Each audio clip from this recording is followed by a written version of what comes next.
Muy buenos días a todos, a todas. Una alegría reencontrarnos aquí hoy nuevamente. Buenos días. Buenos días. Estamos comenzando a transitar ya casi la última etapa del ciclo de la Academia ODS 4 del año 2023. Nos acompaña hoy en este encuentro, que es un encuentro que abre el módulo 5 y 6, que están totalmente emparentados y por eso lo presentamos en la agenda de manera conjunta. Nos acompaña Gabriela Monge Alvarado. Gabriela es coordinadora de gestión educativa de la CEPSICA y tenemos la alegría de que Gabriela nos va a dar unas palabras de bienvenida, nos va a dar la bienvenida. O de golpe me puse bastante más formal de lo habitual, pero bueno, lo que quería expresar es la alegría de que hoy Gabriela estuviera acá y que nos salude en el inicio, porque sabemos que después tiene que continuar en otras reuniones. Así que adelante, Gabriela, y bienvenidos, bienvenidas a todas, todos ustedes hoy aquí. Ay, buenos días. Muchas gracias, Marcela. Muchas gracias. Bienvenidos todos. ¿Cómo están? Qué placer otra vez encontrarnos. No crean que los tenía abandonados. Hemos estado con bastante trabajo y no hemos podido conectarnos, pero igual, como siempre, cada semana los saludo, por el correo y siempre deseo que estén bien y que nos sigan acompañando. Ya casi terminamos, acuérdense cuando empezamos esto, ¿verdad? Y ahora decir, ya, nos quedan 2 módulos, 3 sesiones, si no me equivoco, acerca de aprendizaje y transformaciones digitales. Entonces, 2 módulos, como dice Marcela, muy de la mano y por eso se les envió ya entonces la agenda con las dos, los 2 módulos incluidos, ¿verdad? O juntos. Entonces, hoy, nuestro módulo, bueno, el módulo 5, multimodalidad como estrategia pedagógica. Multimodalidad, bueno, la palabra, ¿verdad? Lo indica. En este caso, la idea es hacernos una multimodalidad, pero basado en las transformaciones digitales. Entonces, explorar herramientas que nos ayuden a motivar, que nos ayuden a fomentar la creatividad, la colaboración, el pensamiento crítico, que ya lo hemos conversado en otras sesiones, el pensamiento crítico dentro del aula tan importante para el desarrollo, ¿verdad? De estos y la seguridad de los estudiantes. Esta implementación, ustedes saben que el implementar tecnología es un desafío, ¿verdad? Tenemos que prepararnos para poder entonces brindar mejores herramientas y más y mejor explicación ante este desafío, como les decía.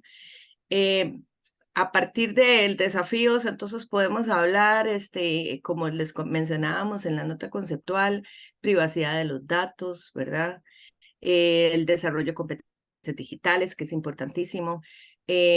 Podríamos también presentar como desafío las violencias de entornos digitales, eh, que son cosas que no son muy positivas, pero que también tenemos que considerarlas, ¿verdad? En el proceso de esta transformación digital.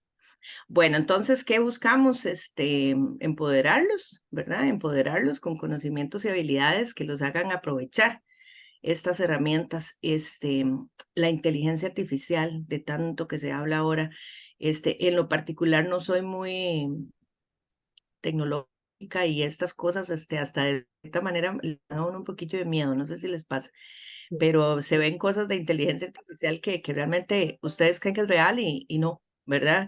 Entonces es todo un mundo por descubrir también. Entonces, bueno, la idea es entonces que promovamos este ambiente donde se genere mucha creatividad y estoy segura que ustedes, como siempre, como cada martes y cada vez que están con nosotros, vamos a desarrollarlo. Muchísimas gracias de verdad por siempre estar y porque contamos con ustedes.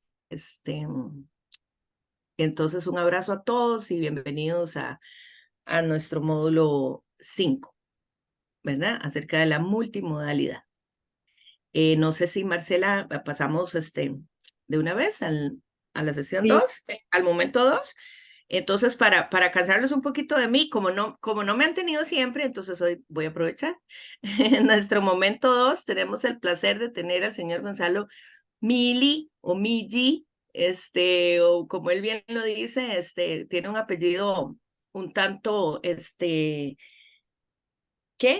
Desafiante, para del cual él indica que está bien, como se lo digamos, porque hay hasta dentro de la familia tiene sus propios cuestionamientos. Entonces, don Gonzalo es especialista en tecnologías aplicadas a la educación.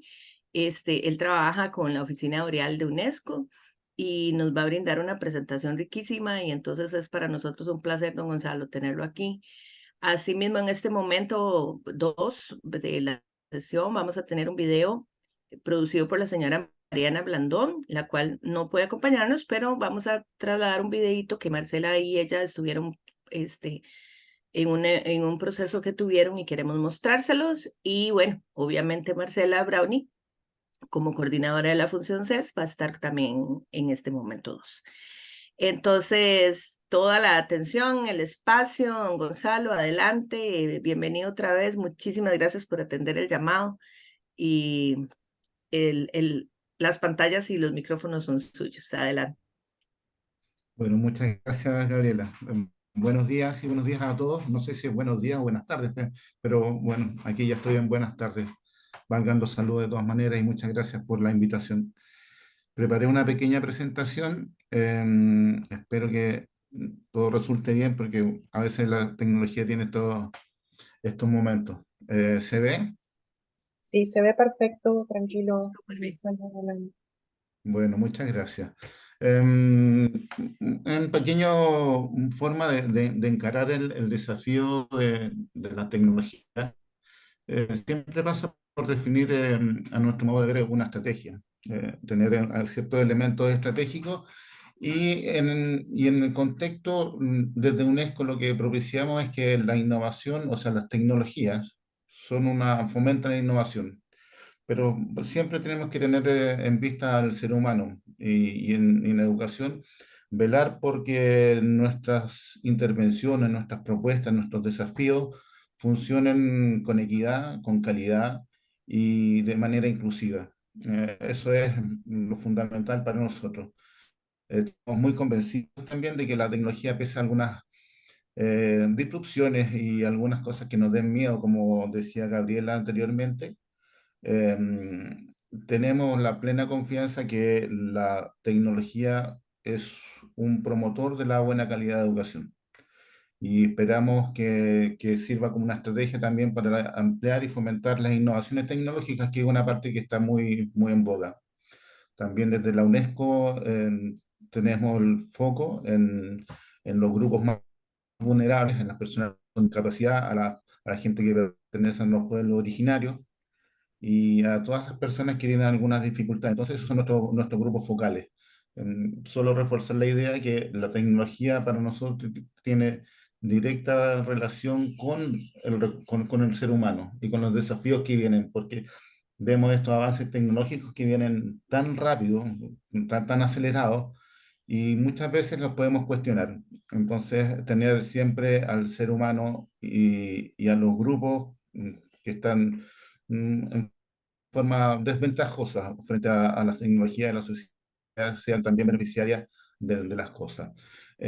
Solo para nombrar, hay tres documentos y en esta pequeña conversación voy a obviar todos los comentarios respecto a inteligencia artificial porque creo que tienen posteriormente una sesión a ello.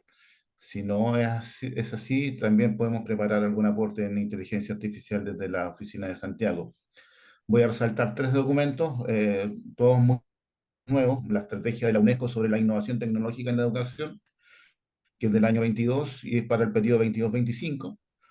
Unas directrices para la gobernanza de las plataformas digitales, y también, como muy decía Gabriela, resguardando muchas veces lo que tiene que ver con la protección y el uso de los datos y de las formas de expresión de manera que no se produzcan o tratar de disminuir los riesgos que hay en el uso o en el mal uso de ciertas tecnologías. Y finalmente un documento que ya tiene un par de años, bueno, más que un par de años, de tener unos 4 años, que son las estrategias de movilización de las TIC, es conocido como el comunicado de Qingdao del año 2017. Esos tres elementos, estos tres documentos para nosotros son las directrices por las cuales uno puede implicarse en el desarrollo de tecnología. Ahora, como esto es bastante amplio y esperamos que sea un aporte, eh, hay ciertos criterios que nos pueden ayudar a planificar esto, o ciertas consideraciones y criterios, conversando como en dos planos. Hay un plano más bien estratégico y normativo y un plano estratégico y operacional. Yo diría que en los primeros está la planificación interdisciplinaria de estas iniciativas y también de la gobernanza interdisciplinaria de nuestros proyectos. Considerar siempre las implicaciones sociales y éticas de nuestras decisiones, eh, las normativas para garantizar el uso equitativo e inclusivo y la planificación y el uso de TIC en la gestión y práctica educativa. Por otro lado, tenemos una evaluación más operativa que habla sobre cuáles son la visión que tenemos para ocupar estas tecnologías y cuáles son nuestras prioridades estratégicas. También abordar lo que son las tecnologías locales en materia de educación y en algo que seguramente ustedes han escuchado y muchas veces pueden tener ya muchos trabajos, el desarrollar pruebas pilotos y el monitoreo y evaluación permanente de las tecnologías. Venimos saliendo de un periodo post-pandémico donde nos vimos expuestos a ella, y producto de eso fue que ya es posible tener diagnósticos bien claros en dónde estamos. Y uno de esos diagnósticos es que no contamos todavía con suficientes datos para ver el real impacto que han tenido las tecnologías, y ese sigue siendo un punto muy importante en nuestras decisiones. Yo diría que eh, insistir en que cada implementación sea rigurosamente monitoreada y seguida, cosa de que podamos aprender de ellas. Tanto en proyectos de gran envergadura como en proyectos menores en su complejidad, no menos importante, siempre realizar pruebas piloto en algunos casos, y entrar en ciclos de desarrollo que son bastante virtuosos, donde uno va probando una cosa, va recibiendo insumos de la gente con quien trabajamos, y gracias a eso permitir el rediseño de las intervenciones y mejoras posteriores. Si alguien tiene una muy rápido, solo me avisan, ¿vale? Sí, gracias, Gonzalo.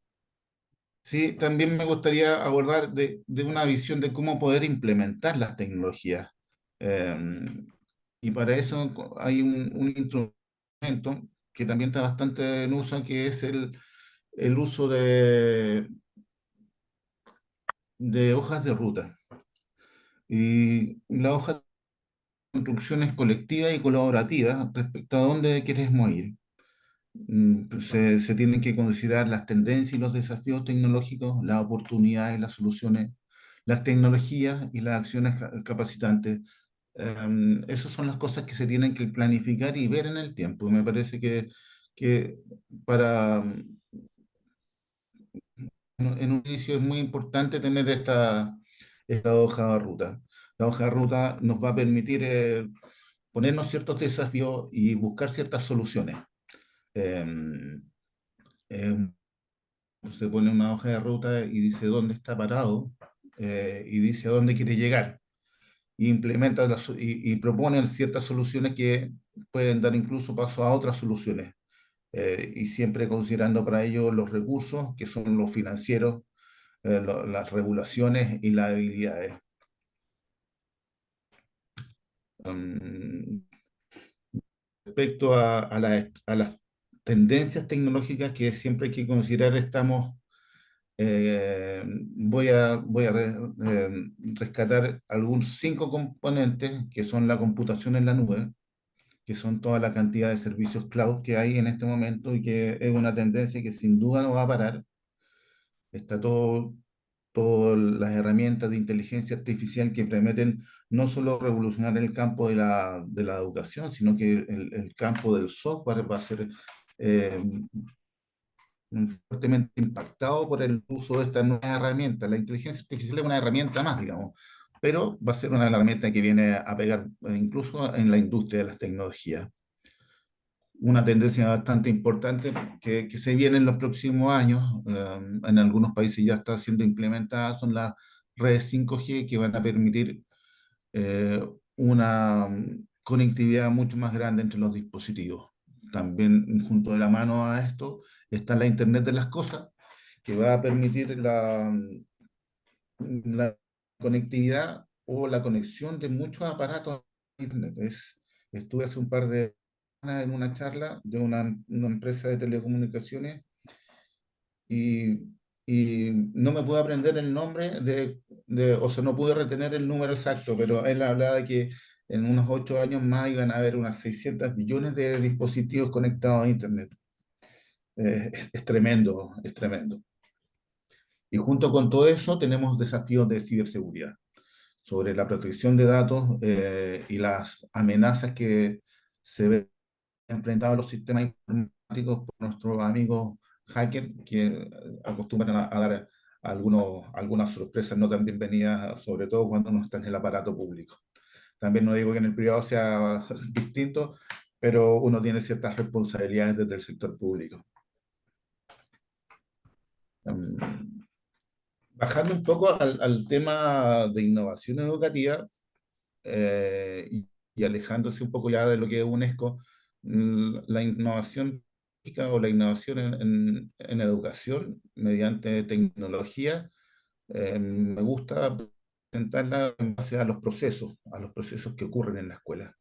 Y entendiendo un proceso en la definición donde hay un conjunto de insumos y elementos de contexto que nutren a las ideas que se desarrollan en la escuela, las prácticas de la escuela.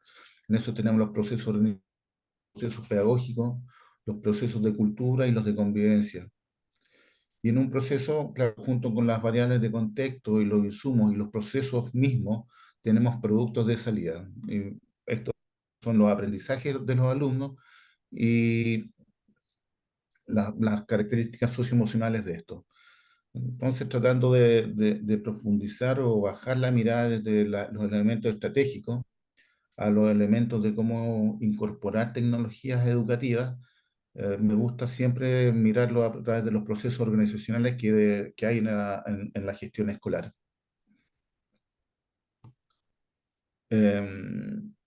¿Y en qué estamos haciendo, y cómo se traduce esto en la práctica? ¿Cómo lo estamos viendo? Tenemos un sistema escolar, después tenemos un subsistema que es la escuela, tenemos al aula y tenemos a los centros con los alumnos. A nivel macro, a nivel sistema escolar, estamos reforzando mucho lo que tiene que ver los sistemas de gestión escolar eh, y los sistemas de fortalecimiento de competencias digitales docentes. En particular, UNESCO tiene una plataforma disponible de uso de código abierto, que no significa que sea gratuito por los costos que implica la capacitación, la operación de estos sistemas, pero no tiene costos de licencia. Em, a veces resulta, desde el lado de las tecnologías, a veces nos preguntamos por qué no todo el mundo tiene un sistema de gestión escolar operando, pero ahí viene la multiplicidad de realidades que tenemos. Pero la tecnología está y muchas veces lo que necesitamos es hacer algunos apretes de esto para llegar a un buen resultado. Y en este momento, a nivel de sistema escolar, se estamos desarrollando mucho y estamos en este momento con un proyecto muy importante que es de fortalecimiento de competencias digitales docentes, con el ojo puesto en la inteligencia artificial y en el mejoramiento de la calidad de la educación, donde lo que se pretende es desarrollar un nuevo marco de competencias digitales docentes. Para eso se está haciendo una revisión de los marcos existentes, tanto los marcos europeos como los de la UNESCO, y en este caso el marco chileno de competencias digitales, como una primera producto, tener, como les digo, un nuevo marco. Un segundo producto de este proyecto, que es un instrumento de autoevaluación de las competencias digitales de docentes. Esperamos que un profesor pueda utilizar este sistema y tenga una autoevaluación de sus capacidades. Y como resultado de lo del momento de autoevaluación que tiene y lo deseado, se le van a proponer y se van a disponer de recursos digitales para la formación. Este es un proyecto que tiene un par de meses y esperamos que en un año más esté dispuesto. También en este ciclo de mejora donde vamos a testear la plataforma, vamos a conseguir recursos que son también abiertos para la formación de las competencias digitales docentes y esperamos en un año más, o sí, en un año más, tener una versión que podamos compartir al resto de la región. Entonces, les invito a tener un ojo sobre este proyecto de fortalecimiento de competencias digitales docentes que estamos desarrollando en UNESCO Santiago, porque hay esperanzas y fuertes deseos de ser transferidos al resto de los países de la región. A nivel de procesos escolares del aula, me gustaría tomar como ejemplo un proceso que ligado a la mejora de innovaciones. Y eso tiene que ver con la planificación, con la observación de aula que muchas veces que muchas veces cae en los directivos de la escuela y que permite retroalimentar la práctica docente. Cuando hablamos de procesos escolares, específicamente hablamos de este tipo de diagramas donde tenemos una realidad dada y queremos llevarla a otra realidad. En este momento, y hablando del caso de mi país, es un proceso totalmente desestructurado y se hace con fines normativos y perdiendo toda la riqueza del monitoreo y la retroalimentación. Entonces, uno lo que hace es ver un proceso como está y plantearse una situación futura que es posible de mejorar mediante tecnologías de la información.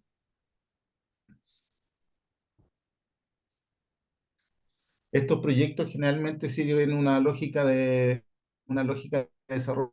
No es un proceso que sea de una sola vez, como a veces uno tiene un proceso donde uno diseña, desarrolla, distribuye y opera finalmente. Estos proyectos más chiquititos ser aplicable a realidades muy disímiles, o sea, pueden ser practicadas a nivel de escuela, de sala de clase, implica la detección de alguna necesidad de parte del grupo interesado, el desarrollar una propuesta, el planificar los recursos y establecer un plan de medición. Es como le digo, el medir es parte fundamental de estos proyectos de innovación en el aula. Después implementamos, evaluamos de acuerdo a las métricas que hemos establecido y desarrollamos conclusiones y presentaciones. Generalmente este ciclo termina con una nueva vuelta de esta iteración. Entonces uno podría estar iterando bastantes veces hasta desarrollar una solución más completa. En esto tiene varias posibilidades de desarrollo. Yo les diría a los que están más interesados que echen una mirada a las tecnologías low code, que son plataformas de desarrollo de bajo código, donde un usuario medio, que era un avanzado en tecnologías, puede desarrollar aplicaciones realmente ricas y de baja complejidad.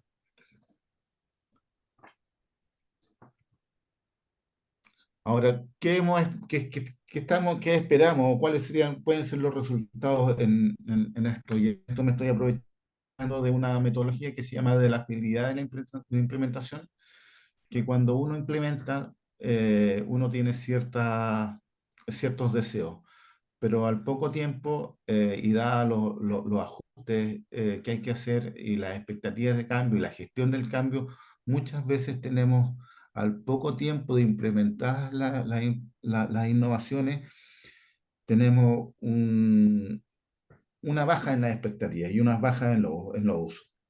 Eso es perfectamente normal, ya lo tenemos bastante probado, de que nos pasan estos desajustes y estos desalientos en nuestras innovaciones y nuestro rol en este caso como experto en tecnología es ver cómo disminuimos estos tiempos de implementación o estos riesgos de implementación, cosa de atenuar la curva y alcanzar los niveles de competencia deseados al más breve. En ningún caso es algo que... me gusta mucho esta lámina, sobre todo antes de desarrollar los proyectos, porque es lo que esperamos y lo que tenemos que hacer es la gestión del riesgo sobre esas variables que modifican lo deseado en el proyecto. Em, no sé si alguien tiene dudas, pero y en honor al tiempo no sigo, entonces esa es la implementación. Si alguien tiene algún comentario o alguna duda, por supuesto, sean muy libres, siéntense muy confortables de hacerlo. Muchas gracias, Gonzalo. Creo que podemos dejar a lo mejor digamos, un espacio, no sé qué pensás, Gabriela, pero tal vez comento un poco yo completo con algunas ideas y luego hacemos una ronda de preguntas, ¿te parece? Y de intercambio, ¿les parece? Sí, a mí me parece muy bien. Bien.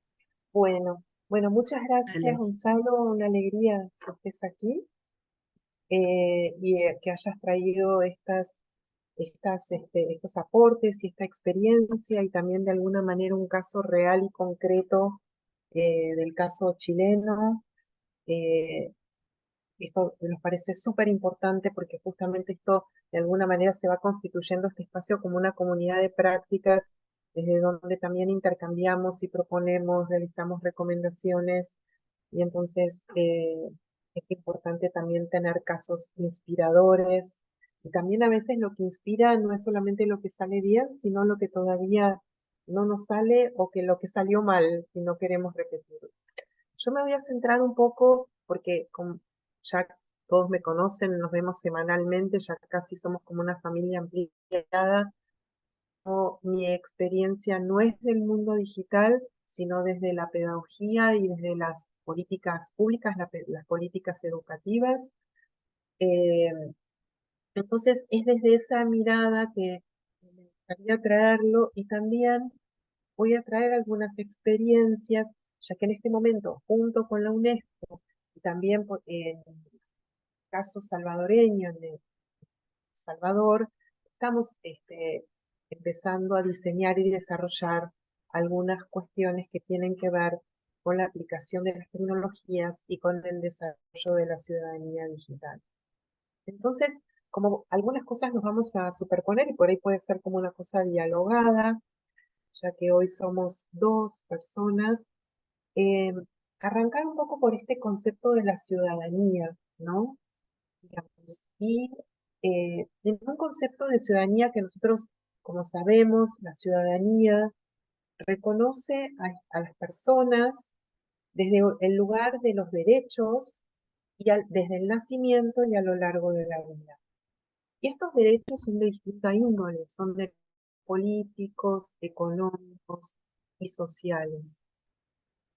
A lo largo del tiempo, esta concepción de la ciudadanía se fue modificando, ¿no? O sea, tradicionalmente la ciudadanía o el concepto de ciudadanía y el ejercicio de la ciudadanía estaba más vinculado a una cuestión territorial y a una concepción de Estado-nación.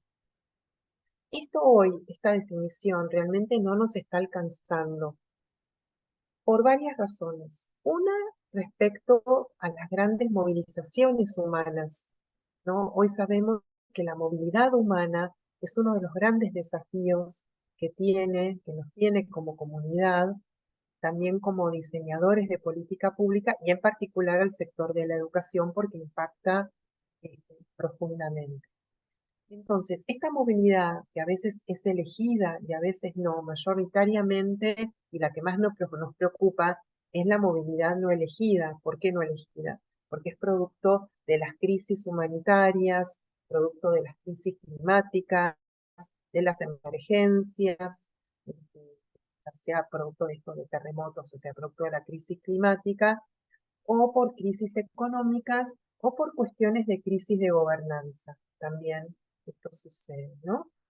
Entonces, esto trae un nuevo concepto de ciudadanía que ya no necesariamente está vinculado a un territorio en particular, sino que nos habla de un concepto de ciudadanía, de movilidad interna y de movilidad entre países, entre regiones, que debe ser contemplada y por eso hablamos que ciudadano no solamente son las personas que nacen en un lugar, sino que habitan un territorio y los estados deben garantizar estos derechos. Por otro lado, también cambió, se modificó el concepto de territorialidad. Y uno de los motivos de estos cambios del concepto de territorialidad justamente está ligado al tema de las tecnologías, ¿no? Antes un territorio estaba totalmente vinculado a un mapa, digamos, y a las fronteras físicas, ¿no? Como conocemos, un país tenía sus límites, sus límites establecidos y la gente mayormente se movía dentro de esos límites y por supuesto hay flujos regionales y demás. Hay países, cuando las provincias o los estados limitan como un país, muchas veces los flujos, alguien puede trabajar, por ejemplo, en Paraguay y vivir, no sé, en Chaco o en Formosa o en Recife, ¿no? Y lo mismo pasa en otros países, ¿no? Donde realmente los flujos culturales a veces trascienden los límites de los países. Pero el punto que quiero ir es que hoy las redes sociales nos invitan a un nuevo modo de comunicación y un nuevo modo de organización. Entonces, hoy, por ejemplo, ejemplos como eh, Fridays for Future, que organizó a las juventudes alrededor de los desafíos climáticos, trascendió y muy rápidamente en días un país desde donde nació esta iniciativa y organizó lo mismo en los movimientos de mujeres y demás. Entonces, hoy los territorios ascienden estos espacios y las redes y las tecnologías ayudan a esto. Entonces también acá empezamos a diferenciar dos conceptos dentro de la agenda, podría decir, tecnológica, que es las herramientas digitales, aplicaciones, etcétera, y los entornos digitales. Entonces nosotros hoy estamos en un entorno digital, nos encontramos en la virtualidad, no nos encontramos en un espacio físico, llevamos casi 4 o 5 meses reuniéndonos y no nos hemos visto físicamente, ¿no? Entonces, los entornos y las aplicaciones. Usamos la aplicación Zoom para encontrarnos en un entorno digital en la virtualidad. Entonces, esto implica, como decía, un nuevo ejercicio ciudadano y entonces es cuando ahí las herramientas digitales y la conectividad y los equipamientos se convierten también en un derecho casi equiparable como el derecho a la vivienda, a la alimentación, etc.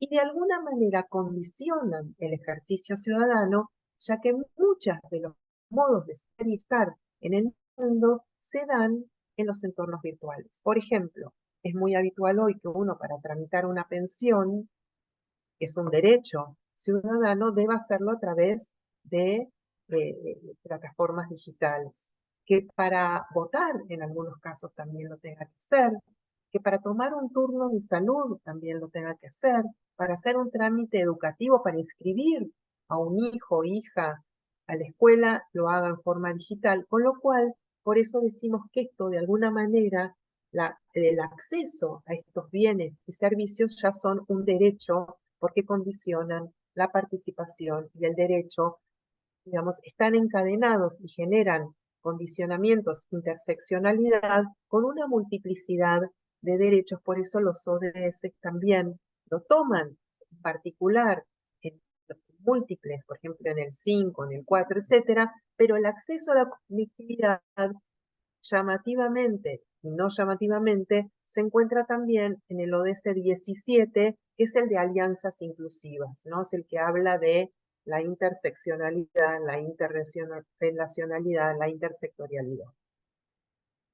Bueno, volviendo entonces al centro, digamos, las herramientas, digamos, las tecnologías por siempre han sido utilizadas por las culturas, esto no es ninguna novedad, asociadas al uso del agua, a la siembra, a la cosecha, y ahora nos toca también hace muchos años, porque esto no es una novedad, las tecnologías eran utilizadas hace muchos años, varias décadas, en las escuelas, por ejemplo, las radios, y siguen siendo, y la televisión, sigue siendo estratégica a la hora de enseñar y aprender, y sobre todo en la ruralidad.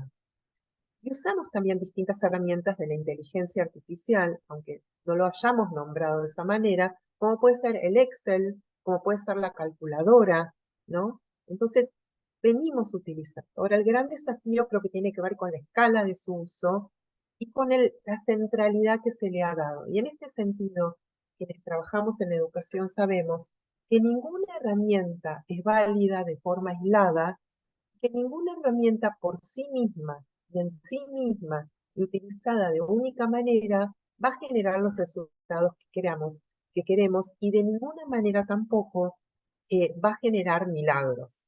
Entonces creo que ahí el último GEM Report, el reporte GEM que genera todos los años UNESCO, que les recomiendo fuertemente que lo lean, pueden leer su síntesis de las principales mensajes clave, alerta justamente sobre estas cuestiones, diciendo, es una herramienta más, es una herramienta valiosa, es una herramienta muy importante, es una herramienta que brinda calidad, aunque no hay información robusta todavía de que efectivamente sea un condicionamiento de la calidad educativa y que los informes que existen mayormente están generados por las empresas proveedoras de estas herramientas. Por eso también quiero también traer como información algo que la misma UNESCO trae como alerta y que habla de esta brecha digital y que dice en uno de sus documentos que justamente para estas brechas digitales, o sea, que la desigual distribución en el acceso, conocimiento, conectividad, digamos, porque hay brechas de uso también, o sea, la falta de conocimiento, puedan garantizarse, se necesita, digamos, evitar o acortar esta brecha para generar un mundo más equitativo en términos de acceso, de género y otros colectivos que también están en situación de desventaja, requiere un esfuerzo a nivel mundial. O sea, esto no se soluciona a nivel de las personas, ni a nivel de cada país, ni a nivel de la región solamente. Hay que hacer un esfuerzo mundial, regional, nacional, internacional para garantizar estos bienes públicos digitales, para poder invertir en ellos, teniendo en cuenta también programas de información de código abierto, o sea que no haya que pagar necesariamente para su uso, modelos abiertos de inteligencia artificial, estándares abiertos y contenidos abiertos. Y dice, esto es clave para alcanzar la mencionada meta 5B del ODS 5, que hace referencia a la importancia de mejorar el uso de tecnología instrumental, en particular la tecnología de la información y las comunicaciones, y promover el empoderamiento del que hablaba también antes Gabriela al inicio, que hablamos de empoderamiento, en un empoderamiento más masivo, como también lo queremos hacer cuando hablamos de STEAM, ¿no? Del acceso y distribuir conocimiento. Esto implica, cuando hablamos de brecha de uso, hablamos no solamente de competencias técnicas, de las que hablaba muy bien Gonzalo hace un ratito, también de habilidades socioemocionales, de competencias mediáticas, y ahora por eso nos gustaría también escuchar a Mariana Landó, como nos adelantó Gabriela, porque implica un tipo de habilidad que no es solamente conocer cómo se usa el equipamiento, sino que esta mentalidad computacional, ¿no? Esta mirada computacional y este uso de las herramientas implica más que nunca esta mirada sobre el pensamiento crítico, esta mirada de poder tomar decisiones, de poder comprender si esto que nos llega es verdadero o falso, si es una fake news, si es un invento, si está sesgado, ¿no? Porque tenemos un montón de información que sabemos que uno de los problemas es el sesgo con el cual se carga esta información que nos llega.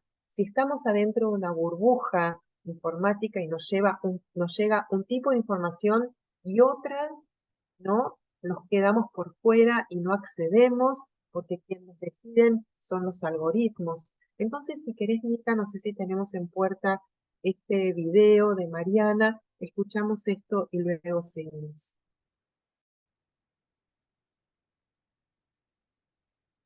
Sí, aguárdenme un momento, por favor, que estoy Sí, buscando no hay para poder problema. Vos nos vas, compartirlo. sí, sí, sí, no hay problema. De todos modos, nos vamos, también está bueno unos segunditos de poder como acomodar la información que uno va recibiendo. Y esto, también quería como hacer énfasis en esto, que hablábamos de esto de la distribución de conocimiento, que es tan importante, ¿no? De alguna manera, la tecnología genera democratización y acceso. Tenemos que entender de cómo usarla para que genere justamente democratización en su uso y democratización en la cantidad de voces que escuchamos y que acceden. Adelante, Mica, gracias. ¿Me escucha bien? No, no escuchamos por ahora. Tu voz solo se escucha. Ok, Luz, si me podés ayudar de por qué no se está escuchando el sonido que debería escucharse. Sí, Y está como para Micaela, acá.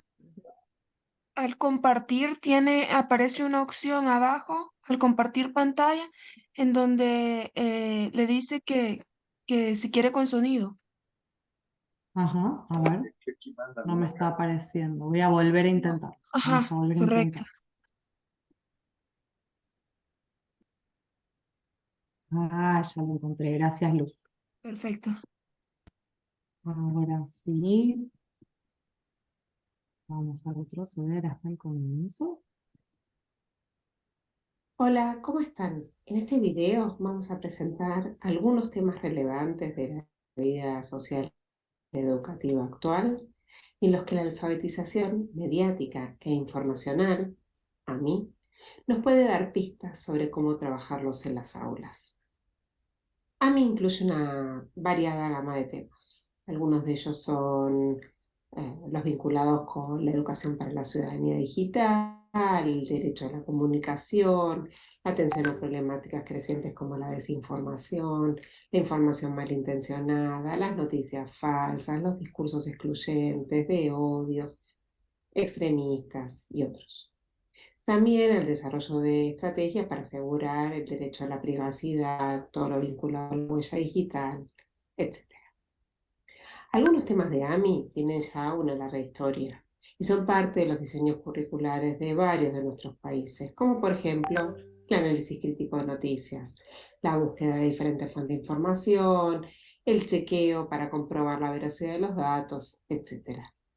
Los temas van cambiando a medida que el ecosistema de medios de comunicación se complejiza y encuentra nuevas formas de producir y difundir esta información a todos los habitantes del planeta. Los temas de AMI parten de la cotidianeidad de las instituciones, del diálogo entre estudiantes y docentes, de las necesidades del aula, de las conversaciones informales con madres y padres. Es decir, nosotros tenemos que tener en claro hacia dónde vamos, cómo está organizada la información en el escenario actual. Esto implica transmitir esa información a los estudiantes. AMI pone especial énfasis en las formas de transmisión a través de juegos, de videojuegos, de casos, de proyectos, de problemas, ¿sí? Vamos a tomar un ejemplo para ver esto. Bien, dejamos aquí porque ya se pone con un ejemplo práctico más extenso. Marce, cuando quieras. Bien, yo, digamos, ya para cerrar, quisiera como retomar, digamos, tomar el tema de la multimodalidad, que yo soy una enamorada de la multimodalidad porque creo que de alguna manera genera esta transición y estos pasos y también es respetuoso de alguna manera de los contextos locales y reconoce estas diversidades que existen en términos de cultura y de también de disponibilidad de recursos. Entonces, lo que nos dice un poco la multimodalidad es que no hay ninguna excusa para no usar las tecnologías y que no hay una única forma de utilizarlas. Entonces, reconociendo estas diversidades culturales y también las brechas hoy existentes, o sea que de alguna manera podríamos decir las oportunidades que hay y los desafíos que tenemos o las vacancias que tenemos, la multimodalidad se apoya en lo que hay. ¿Qué es lo que los docentes estamos acostumbrados a hacer, ¿no? Y las docentes estamos acostumbradas a hacer, y que en la política pública también hacemos. Decimos, bueno, reconocemos que queremos llegar, ¿no?, a esta situación, pero un poco lo que también traía Gonzalo, bueno, esa curva en la implementación, ¿no?, donde uno aspiracionalmente dice, bueno, quiero llegar aquí, pero reconoce que hay una transición y que esas transiciones llevan un tiempo. Entonces, decimos como que el aprendizaje multimodal es un estilo de aprendizaje y que permite incluir las diferentes tecnologías existentes en un aula, en un establecimiento educativo, en una comunidad, de una manera flexible y contextualizada. O sea, teniendo en cuenta quiénes son esas personas que están ahí, quién es esa comunidad y con qué contamos y qué no. Que en realidad, me permito decir, que es lo que deberíamos hacer en todas las circunstancias, no solamente respecto a las tecnologías, ¿no? La contextualización curricular, el acompañamiento de trayectorias diversas, forma parte de las premisas fundamentales que se acuerdan, trabajamos allá lejos y hace tiempo en nuestro módulo 1 de inclusión educativa. Entonces, atender a esta diversidad de situaciones con las que cada equipo educativo se encuentra y que puede ser un proyecto áulico, un proyecto institucional, como hablábamos el otro día, un proyecto comunitario y que se inscribe siempre en una política educativa mayor que lo aloja, que lo imprime y que lo promueve. Entonces, ¿en qué se diferencian este tipo de aprendizaje multimodal? Es que utilizamos más de un lenguaje. O sea, hablamos de la multimodalidad cuando articulamos, combinamos una diversidad de lenguajes que pueden ser un lenguaje artístico, un lenguaje escrito, un lenguaje musical, un lenguaje del movimiento, de gestos, de ilustraciones. Entonces, concretamente, lo que estábamos proponiendo es que alguien, por ejemplo, digamos, a lo mejor no tenemos la tecnología referida al equipamiento, acá diferencio, aplicaciones necesarias y además el equipamiento, el soporte, o sea, las computadoras que puedan sostener para realizar un podcast, pero sí por ahí tenemos un celular que nos permite grabar un audio. Y ese audio puede utilizarse para hacer una campaña que se a través de los celulares o puede transmitirse en una computadora con parlantes, como hacíamos con la radio comunitaria. O podemos tener en las carteleras fotografías que sacamos desde un celular, porque digo, ¿por qué me refiero al celular?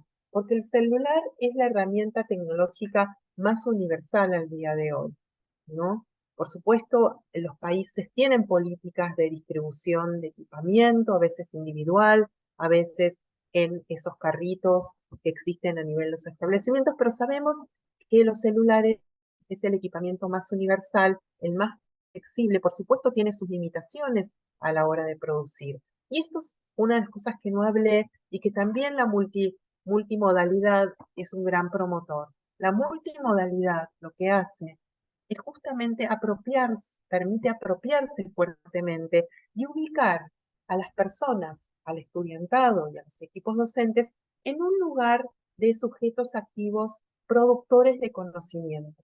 Porque creo que acá vamos a coincidir que una de las grandes sorpresas que nos llevamos en pandemia es que esta creencia que teníamos de que los jóvenes, los niños se manejaban con la tecnología, ¿no? Como que venían con un celular abajo del brazo, como decimos a veces, bueno, era bastante parcial, porque sí es verdad que se manejan, pero más como consumidores que como productores, ¿no? O sea, no es lo mismo sacarse una selfie, no es lo mismo estar en el Instagram todo el día mandando que producir conocimiento. Entonces, tal vez se puede hacer un TikTok, que hoy está tan en boga, con un celular, con un contenido que esté asociado a los contenidos que tenemos, que estamos viendo en el aula o en el establecimiento educativo.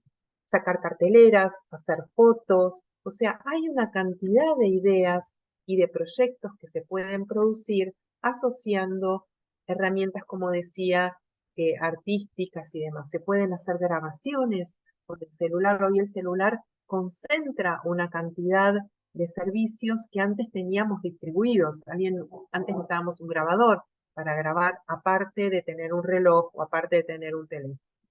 Entonces, podemos hacer entrevistas grabadas que recuperen algunas cuestiones de interés vinculados a los derechos, vinculados a los contenidos de los distintos espacios curriculares, y eso colocarse en un pendrive. Un pendrive es de bajísimo costo, cualquier escuela puede acceder a la compra de un pendrive, distribuirse dentro de la escuela o distribuirse también esa información en radios locales, o mandar información a través de un celular, o imprimir un papel y que allí tengamos los materiales o demás. Realizar encuestas procesadas en Excel, que es una tecnología de baja intensidad, por decirlo de alguna manera, y hay una infinidad de propuestas, y por eso decimos que la multimodalidad es tan oportuna, tan pertinente, tan contextualizada. Y ahí también no nos olvidamos, y ya para cerrar, que las redes justamente docentes, donde puede haber intercambios de estas experiencias, son tan útiles, son tan importantes, y la formación continua, como decía Gonzalo hoy, de competencias, de perfiles docentes que puedan ajustarse a estos requerimientos. Bueno, dejo por aquí y abrimos entonces, si les parece, una ronda de intercambio, de consultas o de lo que ustedes crean oportuno. Sobre todo aprovechar a Gonzalo, que es nuestro experto hoy en estos temas, y como saben vamos a continuar las próximas 2 reuniones donde vamos a trabajar sobre inteligencia artificial en una suerte de taller activo con un experto en esta temática. Entonces abrimos, no sé, no veo, Mica, si hay preguntas, creo que no, en el chat. Si quieren ir dejando preguntas en el chat y también levantar su manito para traer acá las consultas que ustedes quieran. Lo aprovechamos a Gonzalo antes de que se nos vaya. Muchas gracias.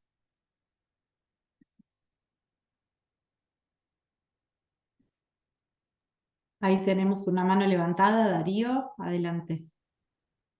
Sí, buenos días, buenas tardes. Darío desde República Dominicana, Ministerio de Educación de la Dirección General de Currículo. Realmente me ha dado mucho gusto y mucho placer escucharles, escuchar a Gonzalo y Marcela, escucharte a ti. Sobre todo escuchar lo que tú nos presentabas sobre la ciudadanía digital y también el conocimiento de que hay herramientas que aunque se quieran maxificar o maxificar su sentido, siempre seguirán siendo una herramienta. En el fondo lo importante es el desarrollo de los aprendizajes, ¿sí? Independientemente del recurso que se utilice. Aunque ahora los recursos digitales para nosotros han alcanzado una relevancia para el desarrollo de los aprendizajes importantísima. Aquí en República Dominicana, en los últimos, yo diría en la última década, se han hecho grandes esfuerzos por, eh, por desarrollar las competencias digitales, incluso programas como República Digital. Toda la implementación de la tecnología en el Ministerio de Educación ha ido, yo creo, dando sus frutos, pero todavía, y es una de las consultas que quiero hacerle, todavía hay grandes brechas en cuanto a que todavía las que son las empresas privadas, en este caso aquí hay 3 empresas privadas que son las que de una manera u otra tienen, ¿verdad?, los dominios o el control de las bases de la tecnología, dígase la conexión a internet. Entonces eso supone que en ciertas localidades la señal sea más débil, y eso en la ciudad haya mejor conectividad que en las zonas alejadas. Y eso supone, yo que doy clase aquí en la Universidad Autónoma, tengo esa realidad en mis aulas. Por ejemplo, en una localidad como Barahona, que son más alejadas al sur, ahí se ve la diferencia, por ejemplo, en la capital, el manejo de la tecnología y en el dominio. Igualmente también en los docentes que nosotros tenemos en las aulas, también vemos esa brecha digital que parte de que allá, por ejemplo, en esas regiones no hay la suficiente conectividad y todo eso arrastra el desconocimiento y la poca formación que pueden tener en el manejo de las herramientas digitales. ¿Cómo han abordado desde sus países esta realidad de en un mismo país diferentes sectores de esta brecha digital? Gracias, Darío. No sé, Gonzalo, si querés agregar algo. A mí se me ocurren algunas cositas que quisiera puntualizar después de tu intervención, si querés. Sí, no está tan fácil la respuesta, ¿ah? Porque es el mundo privado y un poco corre en paralelo a nosotros y a veces con ventaja, va más rápido. Pero sí hay alguna experiencia en términos de regulación de precios que pueden existir y también hay algún programa especial en este país por... claro, el gobierno ha hecho muchos esfuerzos porque cada escuela cuente con una conexión de calidad. De todas maneras, como demostró la pandemia, esto no ha sido posible y tenemos todavía un porcentaje importante de escuelas con muy mala conectividad o sin conectividad. Am, pero han circulado algunas ideas, solo como idea, en considerar Internet, por decirlo así, como un bien básico y la obligatoriedad a las empresas de suministrar o alcanzar con conexiones a cualquier parte del país. El país es largo, así que tienen bastante problema en hacerlo, digamos. No digo que en los otros países no exista, pero hay problemas. Y, y eso, no hay mayores, pero sí lo que se hizo durante pandemia también fue el permitir a las escuelas que pudieran suministrar minutos de conectividad a aquellos estudiantes que no tenían posibilidad de contar con conexiones en sus casas. Ahora esa es una parte del problema porque muchas veces se puede dar de conexiones y los niños después nos dimos cuenta que no tenían espacio para poder trabajar en ello. Es un problema bien grande y nos va a demorar todavía el alcanzar un estándar que sea para todos por igual y un buen estándar. En eso lo tenemos claro. Y desde UNESCO siempre tenemos entre nuestra iniciativa el superar los temas de infraestructura. No hay un mecanismo tan claro y, le digo, es parte de privado. Y los esfuerzos han sido muy iniciáticos todavía. No tengo una respuesta tan clara para eso. Bien, hago un par de gracias, Gonzalo, por los aportes.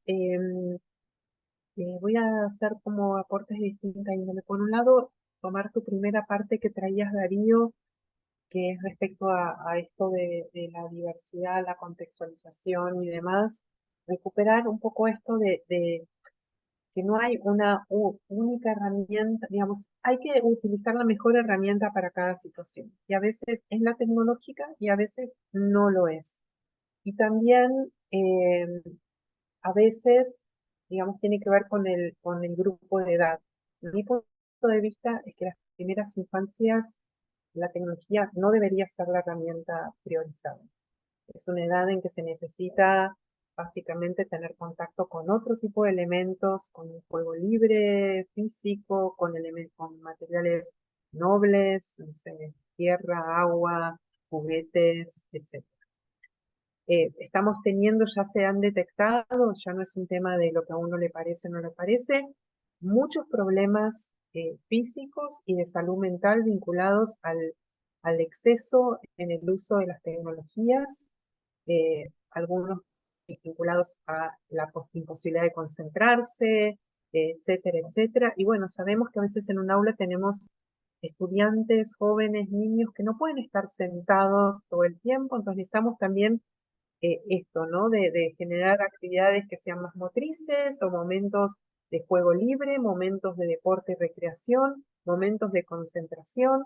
Y también está comprobado, y esto es importante, en muchos países se está recuperando, incluso se está prohibiendo el uso de tecnologías en la escuela durante un tiempo, digamos, está regulada la cantidad de horas de uso, porque se está promoviendo justamente porque se estaba perdiendo el uso de la escritura manuscrita.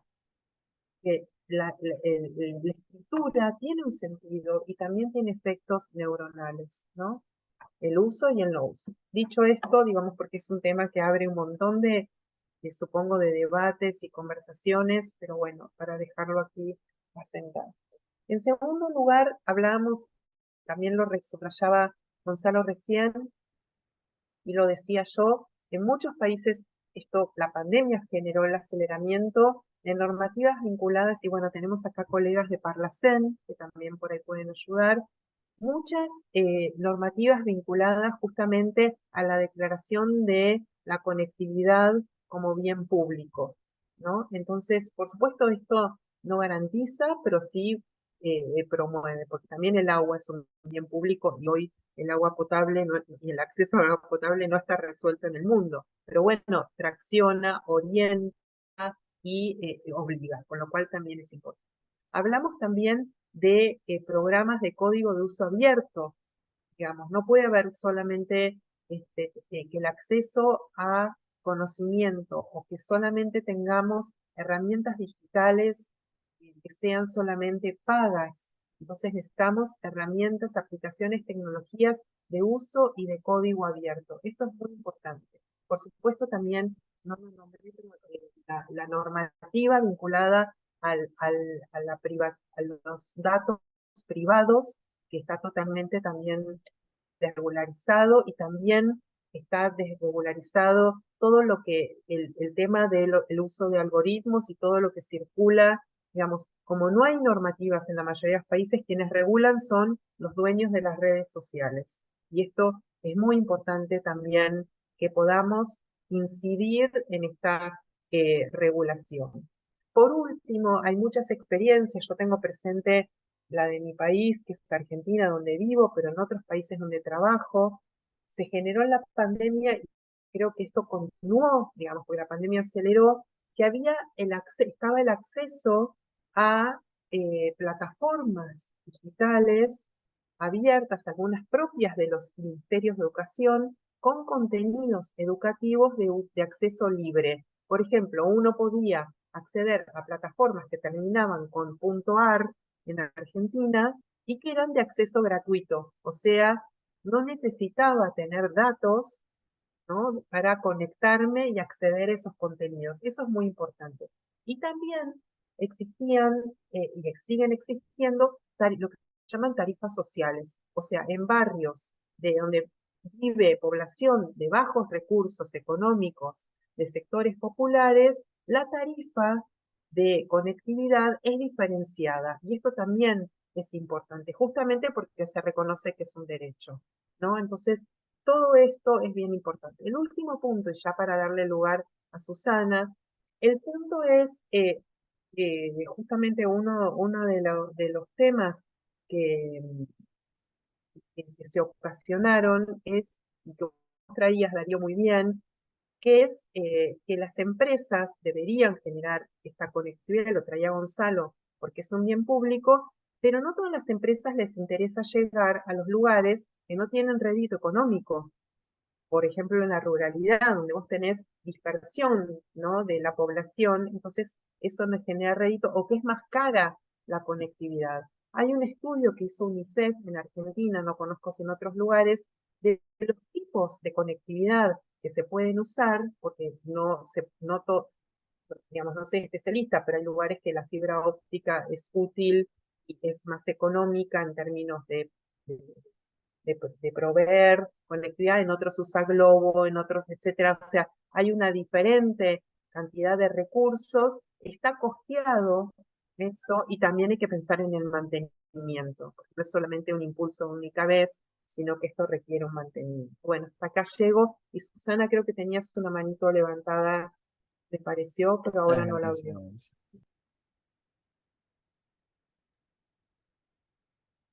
Bueno, no sé si Susana quería decir algo o fue que levantó su mano, pero no es así. Escuchamos si hay otras Sí, consultas o experiencias. Sí, sí, está bien, muchas gracias. Sí, exactamente tenía la mano levantada, pero bueno, ya. Gracias por el espacio, ¿verdad? Susana Dolores Rugama de Nicaragua. Y en lo personal y con las experiencias que hemos tenido, considero que la tecnología fortalece la educación inclusiva porque favorece el acceso a la información a todos los estudiantes. En este sentido, el Ministerio de Educación de Nicaragua está implementando la aplicación de software educativos, ¿verdad? Y, y ¿cómo se llama? Aplicaciones educativas. Con esto, pues, ha equipado y dotado a las escuelas, a la mayoría de las escuelas a nivel nacional. Y en este caso, pues, las escuelas de educación especial, ¿verdad? También han sido equipadas y dotadas de material, de equipos tecnológicos que les permite contar con software adaptado, ¿verdad? De acuerdo a las características personales que presentan los estudiantes con discapacidad. Esta implementación de la tecnología en educación especial ha demostrado, ¿verdad? Una vez más que los niños aprenden, los estudiantes aprenden de acuerdo al material educativo que se ponga a su disposición y considerando la condición de discapacidad, el potencial que ellos tienen más que la discapacidad en sí. En este caso, el Ministerio de Educación ha elaborado bastante material audiovisual que trata, por ejemplo, el libro en lenguaje de señas para estudiantes sordos. Ahorita se está trabajando en libros de textos digitales accesibles, ¿verdad? Para ponerlos a disposición de las escuelas, tanto de educación especial como escuela de educación primaria regular, con la intención de verse como un trabajo que exactamente fortalezca esas prácticas educativas en el aula, visto para todos los estudiantes. Se trata de los libros de textos que se trabajan en escuelas públicas del Ministerio de Educación, que se están haciendo adaptaciones en audiovisuales para que sean accesibles al estudiante con discapacidad también, con su respectivo icono, ¿verdad? Lo que corresponde a estudiantes sordos, por ejemplo, a estudiantes con discapacidad visual, a estudiantes con una discapacidad intelectual. O sea, son libros que están accesibles para todos y cada uno de los estudiantes. Y no específicamente decirlo, pues, para estudiantes con discapacidad, sino que va a servir este material para todos los estudiantes que requieran de él. Entonces, sí, la tecnología, efectivamente, claro, bien usada, con un control, ¿verdad? En cuanto al uso por parte de los estudiantes, es una herramienta que permite exactamente eso, favorecer, fortalecer las prácticas incluyentes que se hacen en el aula. Hay mayor participación de los estudiantes, un mejor desarrollo del lenguaje en aquellos niños que tienen dificultad en esta área, la socialización, por ejemplo, entre ellos. O sea, desarrolla todas estas áreas en los estudiantes y nos permite pues tener un mejor trabajo en el aula, tanto de los maestros como los mismos estudiantes, ¿verdad? Entonces, nuestra experiencia está avanzando, iniciamos con software sencillo, ¿verdad? Adaptado, ya entramos a una etapa un poco más alta, que es los libros en lenguaje de señas para los sordos, y estamos en una tercera etapa un poco más avanzada, que trata ya de libros accesibles. Todos esos libros de texto que están puestos en escuelas públicas nacional de Nicaragua, van a ser adaptados, están siendo adaptados para estudiantes que presenten alguna condición de discapacidad o algún otra trastorno, por ejemplo, el TDAH, el TEA, ¿ves? Entonces estamos trabajando en ello y creo que muchas gracias al compañero Mili que los aportes que nos ha dado son muy significativos y Marcela también con todas las puntualizaciones que ha hecho. Considero que nos permite reforzar y fortalecer aún más las prácticas que tenemos contextualizadas, ¿verdad? Claro, contextualizadas a nuestras realidades. Muchas gracias. Gracias a vos, Susana. A ver, dos cositas. Una, me parece que está buenísimo que Susana trajo el tema de la inclusión de las personas con discapacidad a través de la tecnología. Es un tema, no sé ahí, Gonzalo, si vos querés completar algo y preguntarle a Mario, a Mario Reyes, que nos dejó acá una consulta que a mi modo de ver la fuimos contestando también cuando le contestamos a Darío. Digamos, yo me fui abriendo a otros temas, pero no sé si Gonzalo también quiere completar algo ahí. Solo un punto que tiene que ver con algo que nombraste, Marcela, que siempre en nuestros materiales y en el estado que llevamos ya de la implementación, considerar los aportes de la neurociencia y las buenas prácticas en la enseñanza, tal como decías, de la importancia de la escritura, la importancia de leer en papel, las diferencias que está produciendo respecto al uso de dispositivos. Nos permite decidir cuál es el mejor instrumento según la realidad que tenemos. Yo creo que hemos llegado a un punto de la implementación de tecnología que el docente, el profesor en el aula sabe lo que más conviene para sus estudiantes. Yo no aplicaría la misma herramienta a las mismas realidades y además rescataría muchas prácticas que están, no sé si basadas, como el promover la lectura mediante libros análogos o instrumentos análogos. Hay ya bastante experiencia recopilada y bastante información que nos permite tomar buenas decisiones en base a buenas prácticas. Eso me parece muy relevante y por supuesto que hay un espacio también muy grande para desarrollar el tema de los libros con potenciales digitales, por decirlo así. Creo que hay un campo donde se puede avanzar y ser complementario en aplicar a lo mejor instrumentos de monitoreo rápido por WhatsApp, por mensaje de texto, para poder ser una estrategia alternativa a la lectura o incluso a la enseñanza de las matemáticas. Me parece que ahí hay unas buenas oportunidades y unas buenas enseñanzas que podemos ir probando.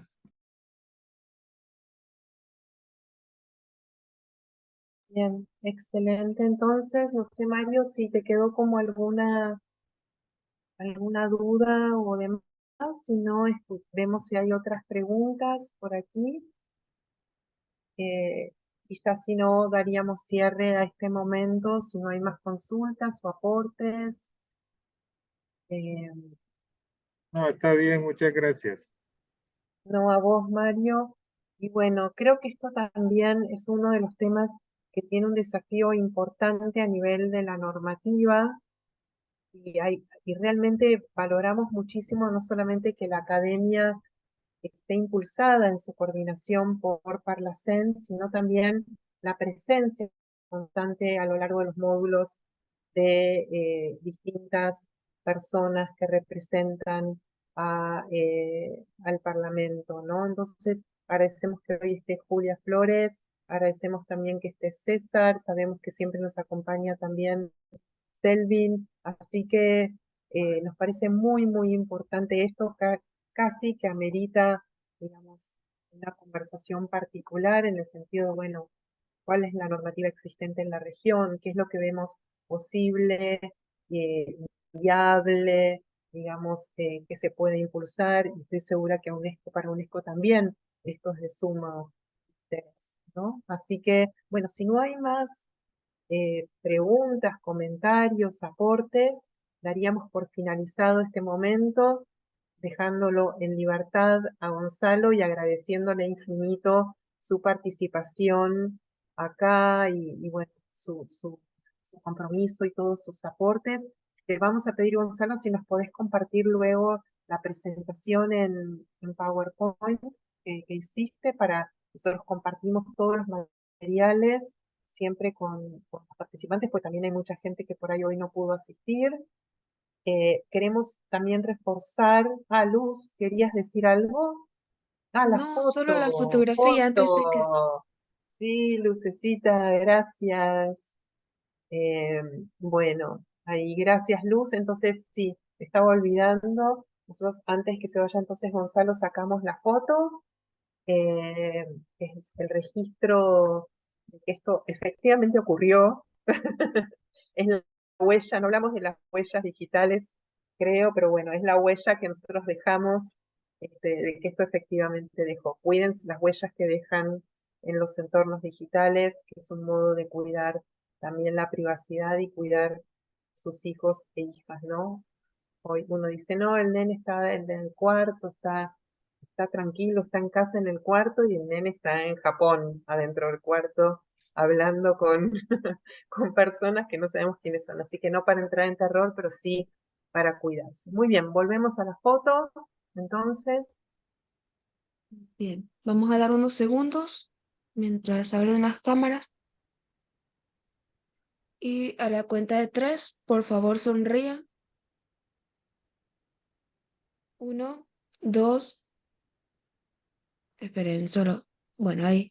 A la cuenta de 3, 1, 2, 3. Bien, muchísimas gracias. a vos, Luz, muchísimas gracias. De nuevo, Gonzalo, ahora sí te dejamos en libertad total. Bueno, Y muchas bueno, gracias a ustedes. no, Un a vos placer estás y espero invitado. haber sido un aporte. Muchas gracias. Muy, muy valioso tu aporte. Muchas gracias. Y bueno, ahora continuamos entonces en este espacio. Por las dudas, por si alguien se tiene que ir, recuerden que tenemos 2 martes más de esta temática, donde vamos a trabajar en un formato más de taller, con un docente de la Facultad Latinoamericana de Ciencias Sociales, de la Flaxo, y vamos a trabajar inteligencia artificial. O sea, vamos a hacer Zoom en inteligencia artificial. Bueno, ahora Mica nos cuenta qué hacemos ahora.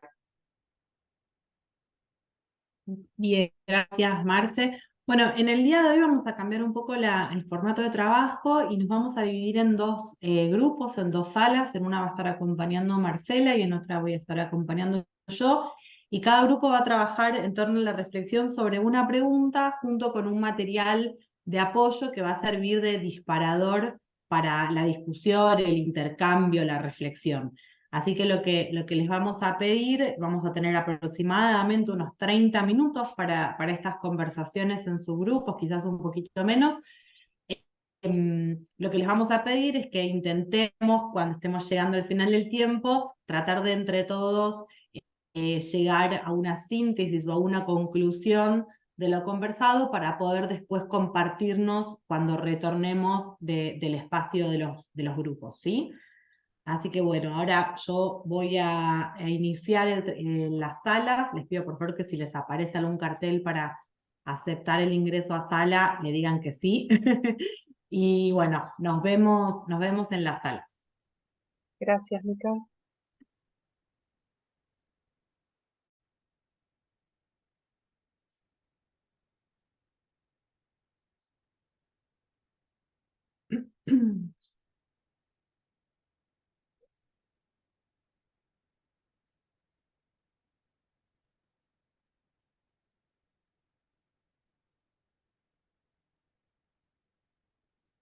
Bueno, Luz, nos quedó ahí Julia. Si llega a pedirte acceso, por favor, sumar al grupo 2, ¿sí?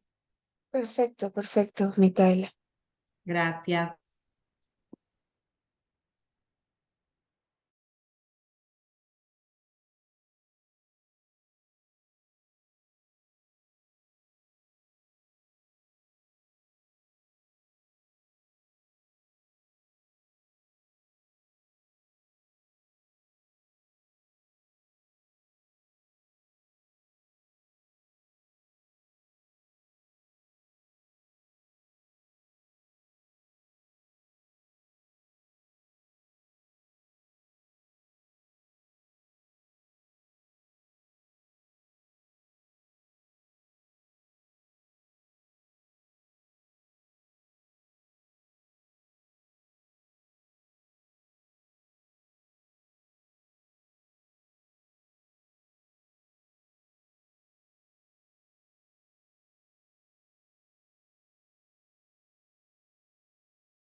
Perfecto.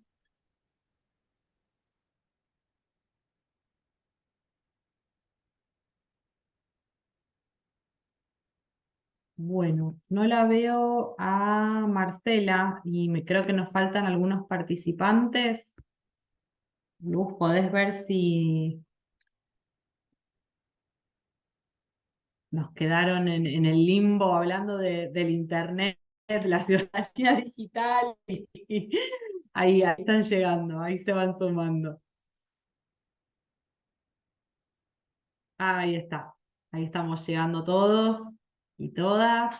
Tenemos 5 minutos para compartir muy brevemente lo conversado de cada uno de los grupos. Me voy a dar el permiso consensuado con el grupo para compartir algunos resaltados de ideas claves que han surgido en nuestro grupo.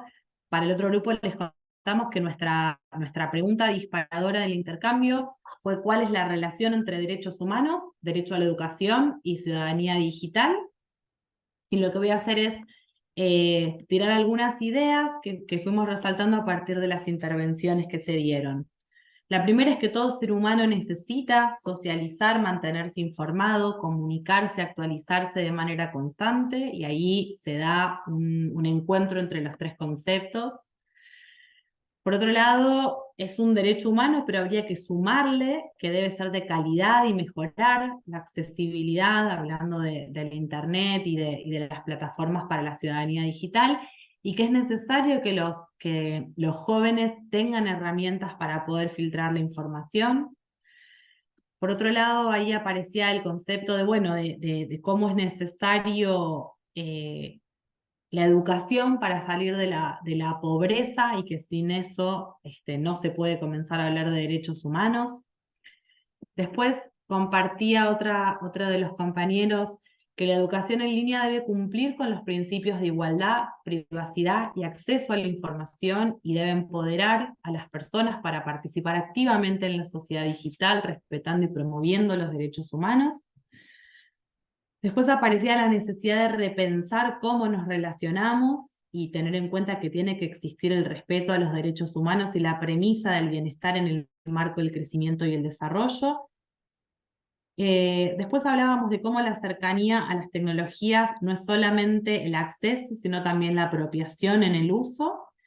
Y por último, la necesidad de pensar nuevas estrategias en la formación docente para lograr ese enamoramiento, que esto permita que los docentes puedan formarse en estas temáticas sin esos altos niveles de estrés que se están viendo al momento de tener que trabajar en la multimodalidad en las aulas. Así que bueno, esos son los puntos básicos de nuestro grupo. Espero haber sido fiel a lo compartido, y les damos el paso al grupo 2 para que nos puedan compartir a los del grupo 1 lo que han conversado.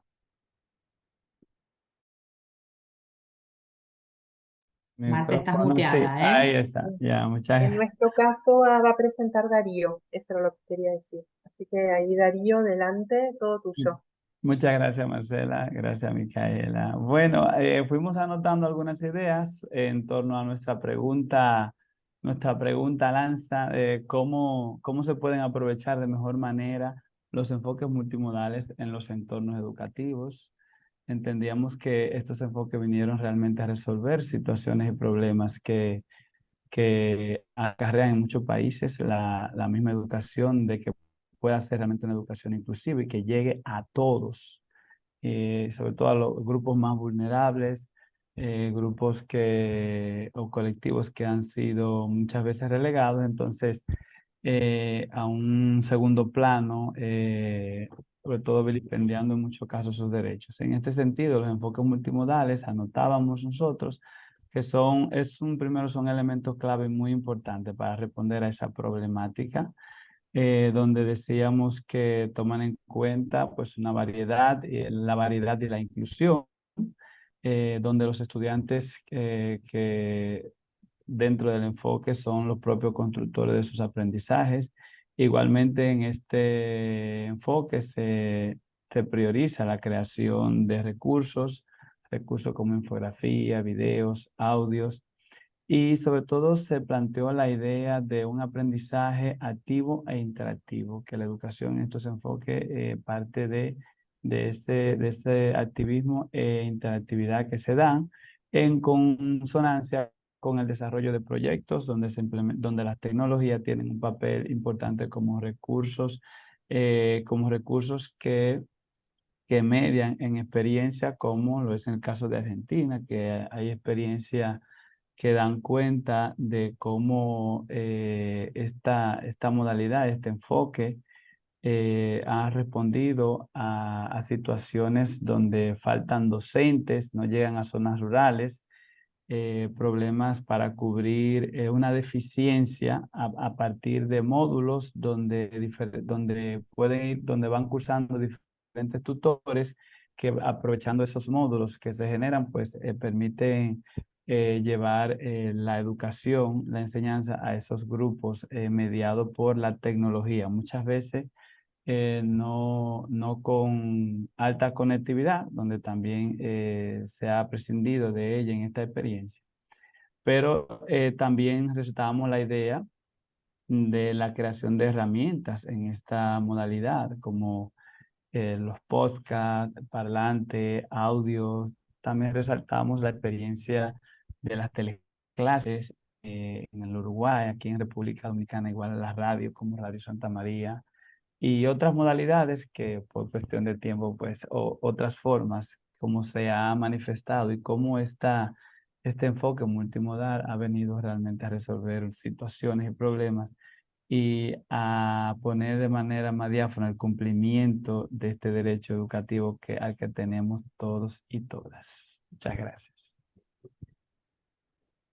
Bueno, muchas gracias Darío y a todos los integrantes del Grupo 2. Como siempre, un placer este trabajo compartido de construcción conjunta. Por mi lado, agradecerles por la participación. Así que Marce, si quieres cerrar la jornada, todo tuyo. Bien, solamente eso, despedirnos, agradecerles, recordar que nos vamos a dedicar al tema de inteligencia artificial los próximos 2 encuentros, que son nuestros últimos encuentros, y sí que puedan correr la voz, o sea, siempre dentro de los equipos técnicos, digamos, de los ministerios. Creo que va a ser un taller muy importante para aprovechar y que tal vez sea importante abrirlo a los perfiles que estén trabajando en estos temas y las personas dentro de los ministerios. Así que con total libertad pueden pasar esta información. Bueno, muchas gracias, que tengan linda semana y nos encontramos. ¿Sí? Les vamos a acercar el material a través seguramente de un Drive, que no me acuerdo si lo dije al inicio, porque tenemos problemas con la plataforma, ¿sí? Moodle. Así que vamos a hacerles llegar por el sistema de documentos Drive, ¿sí? De carpetas Drive. Muchas gracias, buena semana, cuídense mucho, diviértanse, chao. Gracias. Chao, gracias. Gracias, Pronto, Micaela, y a bye. todos. Bye.